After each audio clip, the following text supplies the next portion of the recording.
नमस्कार। मैं doctor S के उपाध्याय से आचार्य लोक प्रशासन MSJ कॉलेज भरतपुर। आज हम BA सेकेंड ईयर के फर्स्ट प्रश्न पत्र भारत में प्रशासनिक संस्थाएं विषय के टॉपिक रेलवे बोर्ड संगठन एवं कार्य विषय पर चर्चा करेंगे। भारत में रेलवे बोर्ड संगठन। तो भारत में रेलवे बोर्ड सबसे बड़ा संगठन है। ये देश का सबसे बड़ा लोक उद्यम है जो रेल के संचालन और नियंत्रण निर्देशन के लिए कार्य करता है। भारत में रेलवे गतिविधियों का संचालन यद्यपि रेल मंत्रालय के द्वारा किया जाता है, जो जिसके शीर्ष पर रेल मंत्री के रूप में राजनीतिक अध्यक्ष होता है और उसकी सहायता के लिए रेल राज्य मंत्री भी होते हैं। कभी कभी इसकी सहायता के लिए उप मंत्री की भी नियुक्ति की जाती है। रेल के मंत्रालय के रूप में राजनीतिक और नीति निर्माता के नीचे एक विभागीय पद्धति द्वारा गठित एक सार्वजनिक उपक्रम का एक प्रबंध एक उच्च स्तरीय प्रबंध मंडल द्वारा किया जाता है, जिसे रेलवे बोर्ड कहा जाता है। और ये भारत में रेल मंत्रालय अवश्य है, किंतु व्यवहार में रेलवे बोर्ड ही सर्वोच्च संस्था है, निकाय है, जो रेल की प्रशासनिक देखभाल, उसके निर्देशन का कार्य करता है। रेलवे बोर्ड रेल मंत्रालय के रूप में कार्य करता है, जो भारतीय रेलों के नियमन, संचालन, संरक्षण और निर्माण इत्यादि के लिए उत्तरदायी है। रेलवे जो बोर्ड है, उस रेलवे बोर्ड में वर्तमान में रेलवे बोर्ड का एक अध्यक्ष होता है। जो संगठन की अगर देखें, संरचना की बात करें, तो वर्तमान में रेलवे बोर्ड का एक अध्यक्ष होता है, एक वित्त आयुक्त होता है और 5 अन्य कार्यात्मक सदस्य होते हैं तथा एक सचिव से मिलकर ये रेलवे बोर्ड का गठन किया जाता है। रेलवे बोर्ड की समस्त गतिविधियां बोर्ड अध्यक्ष के नेतृत्व में संचालित होती है। चेयरमैन स्वयं एक कार्यकारी सदस्य होता है, जो भारत सरकार के प्रमुख सचिव का दर्जा प्राप्त होता है। यही रेलवे विभाग का प्रशासनिक अध्यक्ष भी होता है और रेल संबंधी जो नीतियां हैं उनको रेल मंत्री को आवश्यक सहायता, सलाह, परामर्श देने का कार्य भी करता है। रेलवे जो विभाग है, उसके रेलवे बोर्ड को जो आवश्यक सहायता देने के लिए महानिदेशक, 3 महानिदेशक जो क्रम से अनुसंधान, अभिकल्प, मानक से जुड़े होते हैं। एक दूसरे महानिदेशक रेल स्वास्थ्य सेवाओं से जुड़े होते हैं और तीसरे महानिदेशक रेलवे सुरक्षा बल से जुड़े होते हैं। ये रेलवे बोर्ड को सहायता के लिए 3 महानिदेशक नियुक्त किए जाते हैं। रेलवे बोर्ड का जो सचिव का दर्जा भारत सरकार के संयुक्त सचिव के समान होता है और वह मंत्रालय के सामान्य प्रशासन, अन्य शाखाएं या मंत्रालयों के मध्य जो घनिष्ठ संबंध, मंत्रालय अन्य मंत्रालयों के बीच जो घनिष्ठ संबंध स्थापित करने का कार्य करता है। रेलवे बोर्ड अपने रेलवे संचालन के लिए क्षेत्रीय आधार पर जोन्स बनाए हुए हैं, जो लगभग 17 जोन्स हैं, जो पूर्व में 9 थे। प्रत्येक क्षेत्रीय भाग का एक महाप्रबंधक होता है, जो जिसके अधीन वो जोन या क्षेत्रीय भाग कार्य करता है और प्रत्येक क्षेत्र में कई मंडल या डिवीजन होते हैं। इस प्रकार ये डिवीजन ही मूलभूत जो संचालन की इकाई होते हैं।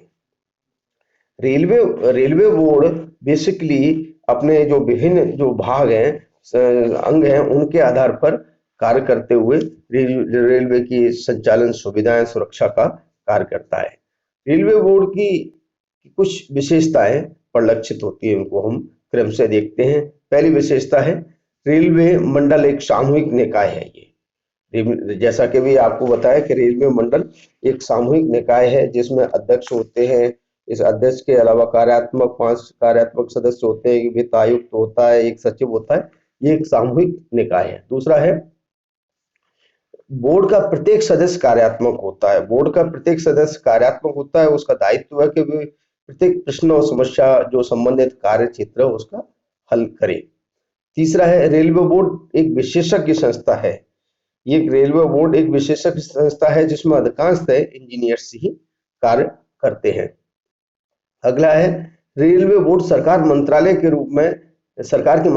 रूप में कार्य करता है। जब ये आपको बता दिया गया है कि ये सार्वजनिक उद्यम है और एक मंत्रालय के रूप में कार्य और मंत्रालय के रूप में भी कार्य करता है। इसकी हैसियत केंद्रीय सरकार के समस्त मंत्रालय की हैसियत से इसके केंद्रीय सरकार की जितनी भी शक्तियां हैं, अधिकार हैं, उसकी हैसियत से ये शक्तियों का प्रयोग करता है। नेक्स्ट है नीति निर्धारण सामूहिक रूप से लिया जाता है इस निकाय के द्वारा, और बोर्ड अध्यक्ष संपूर्ण प्रशासन में समन्वय स्थापित करने के लिए उत्तरदायी है या जिम्मेदार होता है। रेलवे बोर्ड के जो कार्य हैं उनको हम संक्षिप्त में देख लेते हैं। रेलवे बोर्ड का प्रथम कार्य है रेलवे मंत्रालय की नीतियों का निर्धारण करना। रेलवे बोर्ड रेलवे प्रशासन के संबंध में तथा रेलों के समयबद्ध संचालन हेतु आवश्यक नीतियों के निर्धारण की एक सर्वोच्च संस्था है। नीतियां संबंधी सभी निर्णय रेलवे बोर्ड द्वारा सामूहिक रूप से लिए जाते हैं। बोर्ड का प्रत्येक सदस्य कार्यात्मक तकनीकी सदस्य होने के नाते इस बात के विकास के संबंध में और संबंधित समस्याओं के समाधान हेतु नीतिगत निर्णय कर सके, ऐसी आशा की जाती है बोर्ड के प्रत्येक सदस्य से। तो रेल मंत्रालय के अधीन आने वाले ये प्रबंध मंडल, जिसको रेलवे मंडल कहते हैं, ये अपनी रेलवे की नीतियों के निर्धारण के लिए एक स्वतंत्र निकाय के रूप में कार्य करते हैं। इसमें अनुभवी और तकनीकी विशेषज्ञ होते हैं जो रेलवे के समस्या समाधान के लिए आवश्यकताओं को ध्यान में रखते हुए नीतियों का निर्धारण करते हैं।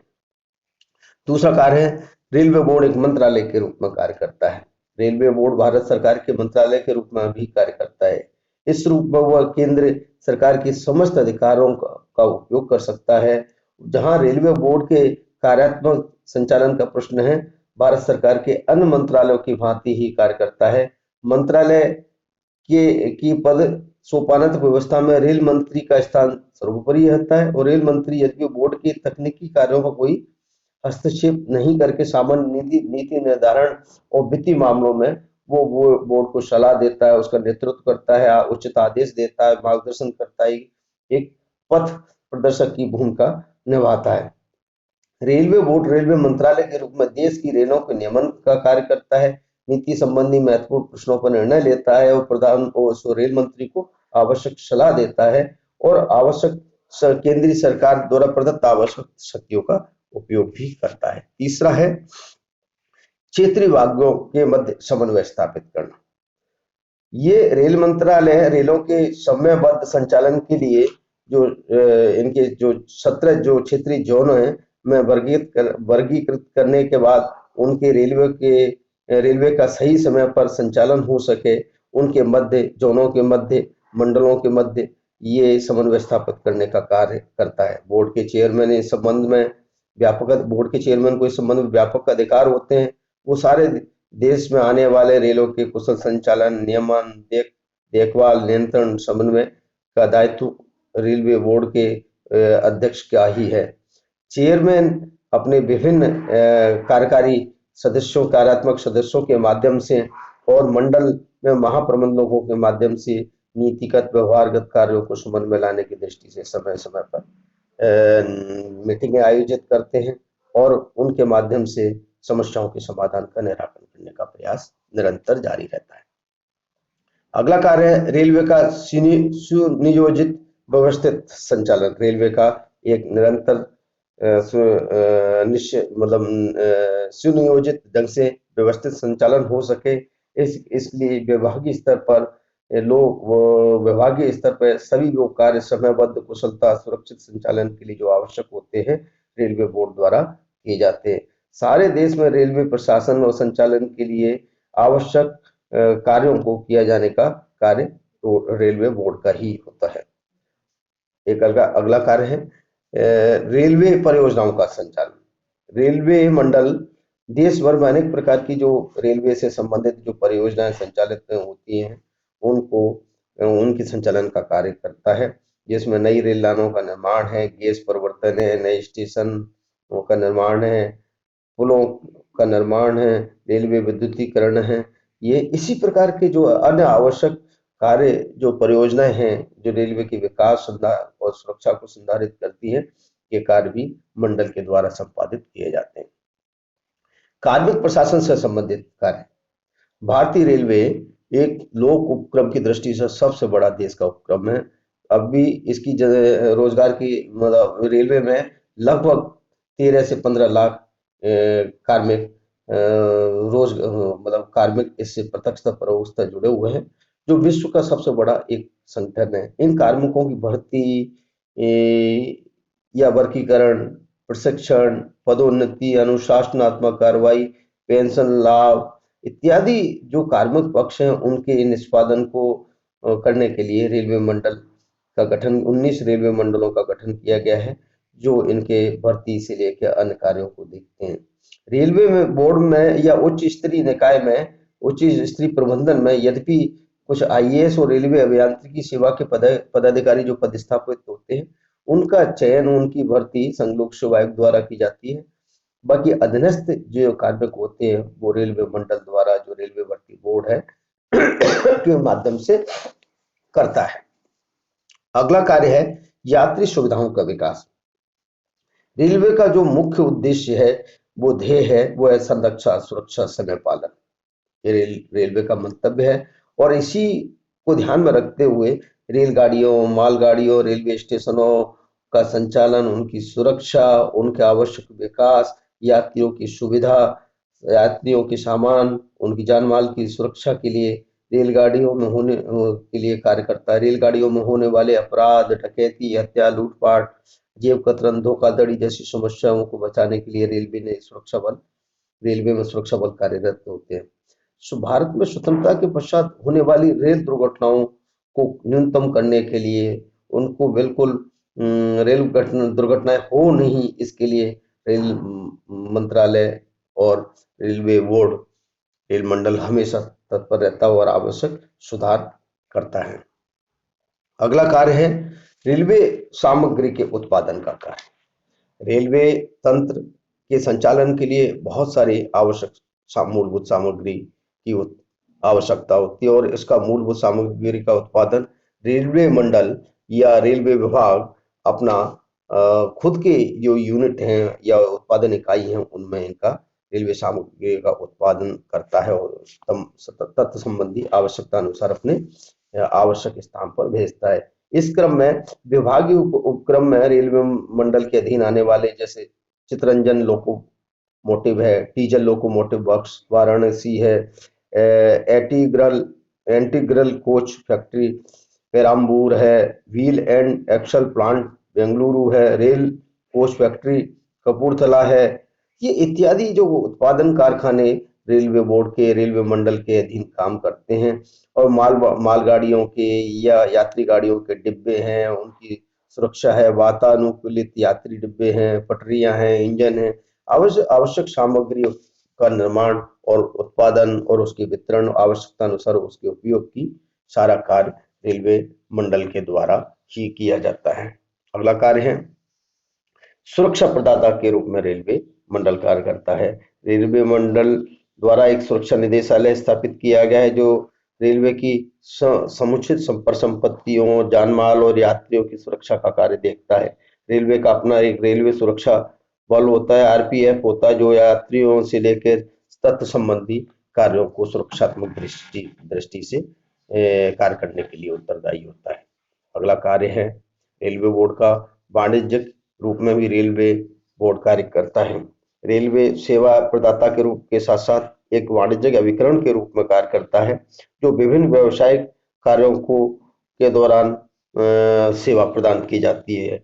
जैसे जो वाणिज्य के यातायात निदेशालय स्थापित किया गया है, इसके द्वारा वस्तुओं के या माल के सामग्री के किराए का निर्धारण करना है, उसके आवागमन के दैनिक दैनिक परिवहन दर, रेल सड़क के बीच समन्वय का कार्य, यात्रियों के खान पान की सुविधाओं की दर निर्धारण करना, रेल नीर का उत्पादन, प्रबंधन, परिवहन के माल की सार समाज करना, रेलवे दुर्घटनाओं को क्षतिपूर्ति देना इत्यादि कार्य भी व्यवसायिक आधार पर किए जाने लगे हैं। और अंतिम कार्य है शोध और प्रकाशन का कार्य। रेलवे बोर्ड अपने सुरक्षा मंतव्य को पूरा करने के लिए यात्री सुरक्षा संरक्षा समय पालन की संबद्धता को ध्यान में रखते हुए आवश्यक सुधार करता है, अपने शोध कार्य करता है ताकि यह जो पुलों की संरचनाएं, जो सवारी डिब्बे हैं, अनुसंधान, विद्युत लोको है, विद्युत आपूर्ति है, विद्युत विस्तारीकरण है, ये रेलवे से संबंधित विकास के जो मानक हैं, उनकी आवश्यकताएं, उनको पूरा करने के लिए आवश्यक शोध करता रहता है और इन शोध को समय समय पर एक सांख्यिकी तैयार कर उनको एक ईयर बुक के रूप में, वार्षिक प्रतिवेदन के रूप में एवं लेखों के प्रकाशन के रूप में वो अपने इसको प्रकाशित करता है, ताकि यात्री, सरकार, मंत्रालय या अन्य सार्वजनिक निकाय जो इससे लाभान्वित होना चाहते हैं, आवश्यक सूचना ग्रहण करने के माध्यम से या आवश्यक सेवाएं ग्रहण करने के माध्यम से, या रेलवे बोर्ड उनकी व्यावसायिक वाणिज्यिक गतिविधियों के हिसाब से स्वयं इसका उपयोग करना चाहता है। तो ये आज हमने रेलवे बोर्ड की संरचना और संगठन विषय पर चर्चा की और आगे हम दूसरे वीडियो में रिजर्व बैंक का भी अध्ययन करेंगे। धन्यवाद।